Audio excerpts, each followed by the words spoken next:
But I think the parties should be really interested in looking at this polling. And if listeners are just go on Twitter to the YouGov feed. I think it's from Monday, if I'm right in saying, Cal. Yeah, that's right. But some of the ceilings are pretty worrying for some parties. The SNP ceiling will worry them.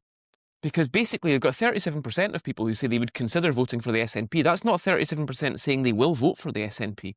37% saying they would consider voting for the SNP. That's pretty low. That's pretty low. Some of the other stuff is interesting. So the Greens and the Lib Dems come in second and third. Not meaning that they're going to get these high numbers, 27, 26%. It doesn't mean they're going to get them. But what it means is they've got people who are there and who are potentially listening to them. The Tories on 15%.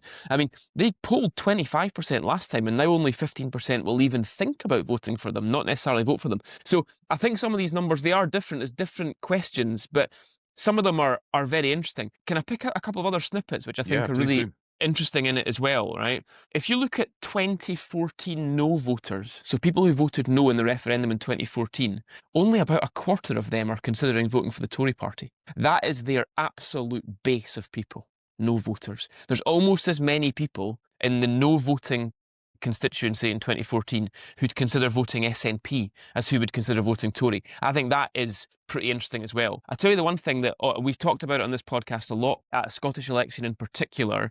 What wins at a Scottish election? If people think that you are going to stand up for Scotland at Westminster. And the standing up for Scotland question is absolutely massive, right? It's absolutely huge. The SNP win that question by, you almost can't see the others on the graph in terms of who wins that question. Just two other important points. Nigel Farage is more popular in Scotland than Keir Starmer. That is pretty fascinating piece of polling in the space of 18 months. But the one thing I think will give a little bit of pause for thought is that the Scottish Government's approval rating is actually pretty low. They're by far the most popular party. John Swinney is by far the most popular First Minister, or at least the least unpopular First Minister. But their approval rating is only 25%.